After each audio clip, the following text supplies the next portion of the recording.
অন্তত ৫,০০০ মহিলা রাস্তায় আছে। আচ্ছা বলেন, এ মা, এ বোন, এ আমার মেয়েগুলি কি সমাজের বাইরে? আল্লাহর জন্য বলেন না, আল্লাহর জন্য সমাজের কল্যাণ চায়।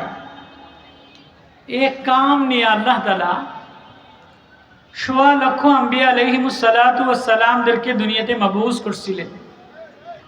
সমস্ত নবীদের কষ্ট, মুজাহাদা, দাওয়াতের মাকসাদই ছিল যেন এই সমাজের মানুষগুলি ভালো হয়ে যায়। কি বলেন? আমার কথা বোঝেন আপনারা? সমাজের মানুষগুলি যেন ভালো হয়ে যায়। কেমনে ভালো হবে? সমাজ বলতে আমার ঘর, আমার প্রতিবেশীর ঘর, আমার আত্মীয় স্বজন, আমার বিবি বাল বাচ্চা, আমার ভাইয়ের বিবি বাল বাচ্চা, গ্রামের ধনী গরিব, সাদা কালা, শ্রমিক, কর্মচারী, কর্মকর্তা, এক পরিবেশে, এক সমাজে ১০ রকমের ১০ জন, ১০ কালারের ১০ জন, ১০ ঢঙের ১০ জন, ১০ রকমের ঘর ১০ জনের, এই ১০ জন যেন আল্লাহওয়ালা হয়ে যায়। এজন্য ওনারা একটা সংগঠন করছে, উলামায়ে কেরাম। আল্লাহ তাআলা যেন উলামায়ে কেরামদের জাযায়ে খায়ের দান করে। হ্যাঁ মেরে ভাইও, কি বয়ান না, রাগ করো না। অনেকগুলি মিডিয়া, মানুষের চেয়ে মিডিয়া বেশি, তো মিডিয়াওয়ালারা কোন কথাটা পাইয়ে একটু ইনকাম করবে, এটা মিডিয়াওয়ালাদের ধান্দা। কষ্ট করছে, আমারও ধান্দা যে আমার বয়ানটা কেমনে জনগণের কাছে আকর্ষণীয় হবে, জনগণ আমারে বাহবা দিবে, এই হুজুরে বড় বক্তা, এই হুজুরে ভালো বক্তা। এই ওলামায়ে কেরাম যেনারা ইন্তজাম করছেন, এনারাও একটু সমাজের কাছে বড় একটা মাহফিল কইরা নজরুল ইসলাম কাসিম রে, আরিফ বিন হাবিব রে, আব্দুর রহিম মাদানী, মোশতাকুন নবী, আলামিন সাইফি, বড় বড় সেলিব্রিটি বক্তা আইনা একটা মাহফিল দিয়ে দিছি। সমাজে ওনাদের একটা গ্রহণযোগ্যতা আছে। এরকম মন মানসিকতা, এই সিচুয়েশন হয়েছে কি হয় নাই? আমার কথায় রাগ করেন না যে কি রে, এই হুজুরে আনলাম বয়ান করার জন্য, এই হুজুরে দৈরেই বয়ান করা বাদ দিয়ে দিই, সমাজ কল্যাণ ফিসাবিলিল্লাহ কইতে আছে।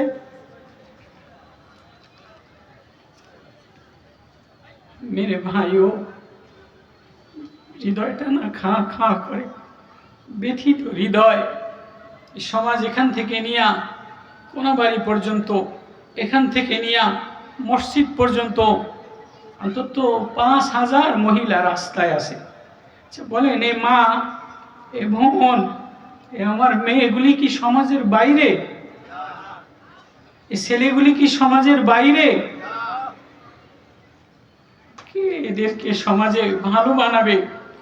কে এদের হৃদয়ের মধ্যে আল্লাহর মায়া দিয়ে দিবে? কে এদের ঘরের মধ্যে তাকওয়া দিয়ে দিবে? কে এদের বাচ্চার কণ্ঠে কোরআনে পাকের তেলাওয়াত দিয়ে দিবে? ও মাও, বোনো, তোমারে আল্লাহ তাআলা রাস্তায় ঘোরার জন্য বানায় নাই। তুমি গরিব হইয়া, অসহায় হইয়া, হয়তোবা বিধবা, অথবা গ্রামে কাম নাই, অথবা বাবায় রিক্সা চালক, অথবা বাবায় রাজমিস্ত্রি কাম করে, স্বামী তেমন ভালো পড়ে নাই, স্বামীর আচার ব্যবহার ভালো না, দুঃখে একা একা বালিশ ভিজায়, বাবার কাছে বলতেও পারে না, বাপও গরিব মানুষ, ঢাকা আইসা গার্মেন্টসে কাম করে। ও মা, ও মেয়ে, ও গার্মেন্টসে কাম করো, আফসোস নাই, দুঃখ নাই, দোষণীয় না, কিন্তু তোমারও আল্লাহ বড় মায়া দিয়ে বানাইছে, সুন্দর কইরা বানাইছে, অপরূপ কইরা বানাইছে। তোমার না একটা মায়াবী কণ্ঠ দিয়া বানাইছে, তোমার না একটা মায়ার চোখ দিয়া বানাইছে।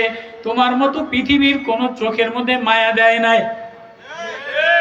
ও মেয়ে, তুমি গার্মেন্টসে চাকরি করতে পারো, তোমার এই মিষ্টি কণ্ঠটা পৃথিবীর কোনো মাখলুকের মধ্যে দেয় নাই, তোমার এই চোখের আকর্ষণটা পৃথিবীর কোনো মাখলুকের মধ্যে দেয় নাই। তো তোমার এই রাস্তায় ঘোরার জন্য বানায় নাই, তোমার অসহায় কাম করে খাও। কিন্তু তোমার একটা সমাজ আছে, তোমারও মালিক আছে, তোমারও আল্লাহ আছে। দাসী যদি বলতে পারে আমার বানানেওয়ালা আল্লাহ, দাসীর এই আল্লাহ বলার কারণে, দাসীর এই ঈমানের কারণে, দাসীর কবর থেকে যদি ঘ্রাণ বের হয়, ফেরাউনের ঘরের আসিয়া যদি বলে আল্লাহ,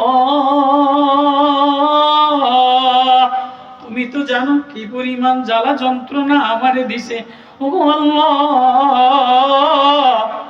এ জ্বালার মধ্যে আমি আর তোমার কাছে কিছু চাই না, আল্লাহ আমারে না তোমার কাছে লইয়া যাও, আল্লাহ তুমি ছাড়া আমার আর কেউ নাই, আল্লাহ আমার আর কি দিবা, দুনিয়াতে কোনো জিনিস দিলে আমার শান্তি মিলবে না, আল্লাহ আমারে না তোমার কাছে একটা ঘর বানায় দাও।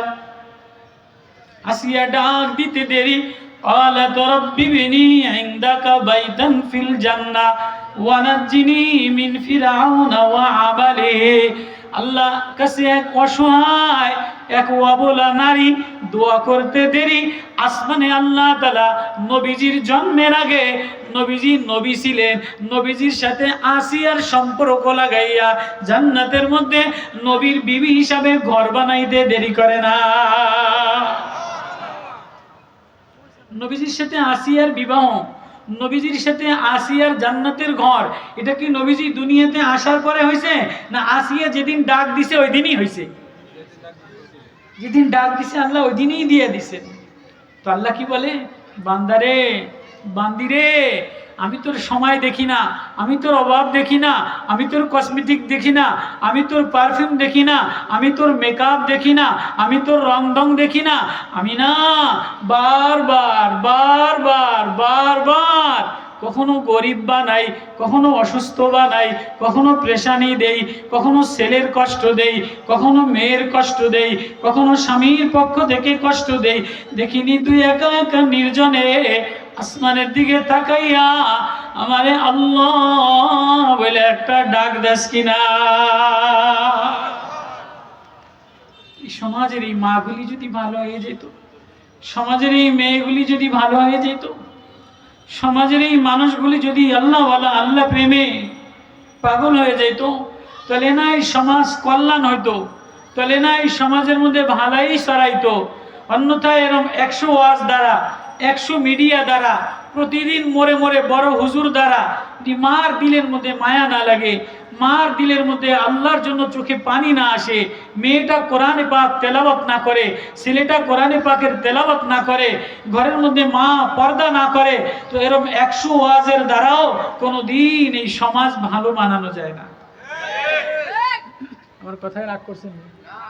হুজুর আল্লাহ আমাদের ওয়াজ করার লগে আপনি দিয়ে আমাকে কইতে আছেন, মেরে ভাই ও আমি না অত বড় বক্তা না, ওয়াজ জানি না, ওয়াজ করার জন্য আসি নাই। সমাজ কল্যাণ, সমাজ আল্লাহর রাস্তায় ভালো বানানো, সমাজ আল্লাহর রাস্তায় ভালো কেমনে হবে? ঘর ঘর রিক্সাওয়ালার কাছে, দরিদ্রর কাছে, চাষির কাছে, কামলার কাছে, কর্মচারীর কাছে, সবার কাছে বিনয় হইয়া বলো বলো বলো, আল্লাহরে মাকসাদ বানাও, আল্লাহরে মাতলুব বানাও, আল্লাহরে ঠিকানা বানাও, ঢোঁডো তো আল্লাহ কো ঢোঁডো, আল্লাহরে তালাশ করো, আল্লাহরে আপন বানাও, আল্লাহরে ঠিকানা বানাও, আল্লাহই বন্ধু, আল্লাহই গার্জিয়ান। খায়সাতরে মাকসাদ বানায়ও না, সাজসজ্জারে মাকসাদ বানায়ও না, বিল্ডিং আসবাবপত্রে মাকসাদ বানায়ও না, নাম যশেরে মাকসাদ বানায়ও না। মাকসাদ বানাইবা, ঠিকানা বানাইবা তো মানজিল আল্লাহরে বানাও। যে আল্লাহরে মানজিল বানায়, আল্লাহরে মাতলুব বানায়, সে অসহায় হয়, দরিদ্র হয়, গরিব হয়, জীর্ণ শীর্ণ হয়, ডাক দিতে দেরি, আল্লাহ মিলতে দেরি হয় না। अल्लाह मिलाए लो। और जरा अल्लाह, इसने अल्लाह को पाया, जो अल्लाह के पाए से कामयाब हो जाए, इसने अल्लाह को खोदा, अल्लाह रे जे हाराए दे से सारा दुनियार मालिक हইলেও সফলতা আসে না। বর্তমান টাকা আছে, চাকরি আছে, স্বামী স্ত্রী দুজনে চাকরি করে, ছেলে চাকরি করে, 30-60 হাজার টাকা বেতন পায়, নামি দামি ফ্ল্যাটে থাকে, কিন্তু ঘরের মধ্যে শান্তি নাই। আছে না নাই? ভালো উন্নত শিক্ষায় শিক্ষিত, ভালো কলেজে মেয়েটারে ভর্তি করছে, ভালো একটা ফ্ল্যাটে বাসা ভাড়া নিছে, একজন ফ্লোরম্যান, একজন সুপারভাইজার, স্বামীর বেতনও 40,000, বউর বেতনও 30,000, কিন্তু মাস শেষে যায় দেখে যে অভাব আর অভাব, দুর্ভিক্ষ আর দুর্ভিক্ষ, টানাটানি করে সংসার চলে না, শান্তি নাই, ছেলেটা মন মতো হয় না, মেয়েটা মন মতো হয় না, একজন আরেকজনের কথা সহ্য হয় না। আছে না নাই? এমন ঘরের মধ্যে অশান্তি আছে না নাই? তো রাসূল আকরাম সাল্লাল্লাহু আলাইহি ওয়াসাল্লাম যে সমাজটা ভালো বানানোর জন্য ফি সাবিলিল্লাহ সংগঠন, ফি সাবিলিল্লাহ মেহনত করছেন। কেন?